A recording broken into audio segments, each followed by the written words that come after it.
Olá, seja bem-vindo ao canal, inscreva-se para acessar mais estudos bíblicos e compartilhe com seus amigos. Hoje saberemos por que Pedro negou a Jesus e mesmo assim foi salvo. O apóstolo Pedro, um dos discípulos mais próximos de Jesus, é conhecido por sua negação de Cristo na noite em que Jesus foi preso. Mesmo tendo afirmado que jamais o abandonaria, Pedro negou Jesus 3 vezes antes do amanhecer, exatamente como Jesus havia predito em Lucas, capítulo 22, versículo 34. Esse momento é visto como um dos episódios mais humanos e emocionantes do Novo Testamento, pois mostra a fraqueza do ser humano diante do medo e da pressão. Pedro não negou Jesus por maldade ou falta de amor. Ele o fez por medo. Ao ver que Jesus estava sendo julgado e maltratado, Pedro temeu por sua própria vida. A negação não veio de incredulidade, mas de um impulso de autopreservação. Esse erro não o definiu, mas revelou sua necessidade de graça e misericórdia, como todos nós temos. O que diferencia Pedro de outros personagens que erraram foi o arrependimento sincero. Depois de negar Jesus, Pedro chorou amargamente. Lucas capítulo 22, versículo 62, demonstrando o quanto estava arrependido. Ele não fugiu de sua culpa, mas permitiu que ela o transformasse. Em Lucas capítulo 22, versículo 31 ao 32, Jesus disse: Simão, Simão, eis que Satanás vos pediu para vos cirandar como trigo, mas eu roguei por ti,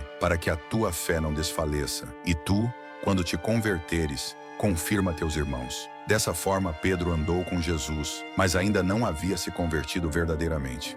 Em João capítulo 16, versículo 7, Jesus disse: Mas eu vos digo a verdade, convém-vos que eu vá, porque se eu não for, o Consolador não virá para vós, mas se eu for, eu o enviarei. Ou seja, antes todos eram batizados na água, não havia batismo no Espírito Santo. Mas após o cumprimento das Escrituras e a ressurreição de Cristo, todos passaram a ser batizados em nome de Jesus, recebendo o Espírito Santo. Diferentemente de hoje, que todos podem receber o Espírito Santo através de uma vida de comunhão com Deus. Pedro foi perdoado, pois ainda não havia sido batizado pelo Espírito Santo. Por isso, Jesus nos alertou em Lucas capítulo 12, versículos 8 ao 10. Porém, aqueles que me negarem aqui diante das pessoas, serão negados diante dos anjos de Deus. Pois diferente daquele momento em que a missão de Jesus ainda não havia sido cumprida, e que Pedro negou a Jesus, hoje tudo está cumprido para a honra e glória do Senhor.